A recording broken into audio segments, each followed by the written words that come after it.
സംസ്ഥാനത്ത് അതിശക്തമായ മഴ തുടരാൻ സാധ്യത.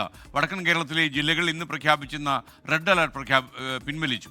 9 ജില്ലകളിൽ ഇന്ന് ഓറഞ്ച് അലർട്ട് പ്രഖ്യാപിച്ചിട്ടുണ്ട്. അലക്സ് റാം മുഹമ്മദ് കാലാവസ്ഥയിലെ ലേറ്റസ്റ്റ് അപ്ഡേറ്റ്സുമായി തിരുവനന്തപുരം നിന്ന് ചേരുന്നു. അലക്സ് റാം, പ്രൈം ടൈമിലേക്ക് സ്വാഗതം. പറയൂ വിശദാംശങ്ങൾ.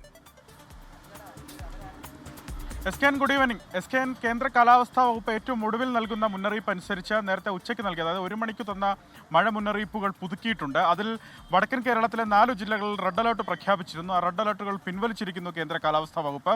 അപ്പോഴും സംസ്ഥാനത്ത് അതിശക്തമായ മഴ തുടരാൻ സാധ്യതയുണ്ട്. പ്രത്യേകിച്ച് ഇന്ന് മധ്യ കേരളത്തിലും വടക്കൻ കേരളത്തിലും മലയോര മേഖലയിലും ശക്തമായ മഴ അങ്ങനെ തുടർന്ന് തന്നെ നിൽക്കാൻ സാധ്യതയുണ്ട്. 9 ജില്ലകളിൽ ഓറഞ്ച് അലർട്ട് നൽകിയിട്ടുണ്ടെന്നുള്ളതാണ് ഏറ്റവും പ്രധാനപ്പെട്ട കാര്യം. തിരുവനന്തപുരം, കൊല്ലം ഒഴികെയുള്ള 12 ജില്ലകളിലും മഴ മുന്നറിയിപ്പുണ്ട്.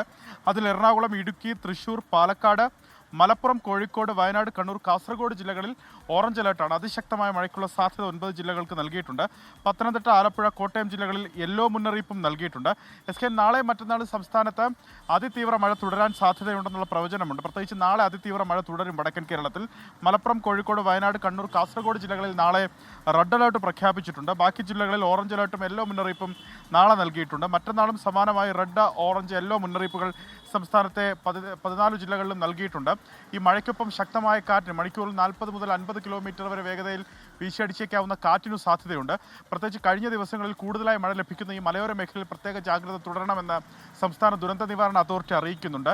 കേരള, കർണാടക, ലക്ഷദ്വീപ് തീരങ്ങളിൽ മത്സ്യബന്ധനത്തിന് വിലക്കുണ്ട്. അതുമാത്രമല്ല, തിരുവനന്തപുരം, കൊല്ലം തീരങ്ങളിലാകട്ടെ ഉയർന്ന തിരമാലയ്ക്കും കടലാക്രമണത്തിനും ഏതാണ്ട് 3.1 മീറ്റർ വരെ ഉയർന്ന തിരമാലയ്ക്കും കടലാക്രമണത്തിനും സാധ്യതയുണ്ടെന്ന് ദേശീയ സമുദ്രസ്ഥിതി പഠന ഗവേഷണ കേന്ദ്രം അറിയിക്കുന്നുണ്ട്. തീരദേശവാസികളും മത്സ്യത്തൊഴിലാളികളും ജാഗ്രത പാലിക്കണം. തിരുവനന്തപുരം, കൊല്ലം ഒഴികെയുള്ള മറ്റു ജില്ലകളിൽ സമാനമായ ജാഗ്രതാ മുന്നറിയിപ്പ് ഉണ്ടെങ്കിലും കൂടുതൽ ശ്രദ്ധ ചെലുത്തേണ്ടത് തിരുവനന്തപുരം, കൊല്ലം ജില്ലകൾക്കെന്നാണ് മുന്നറിയിപ്പ്.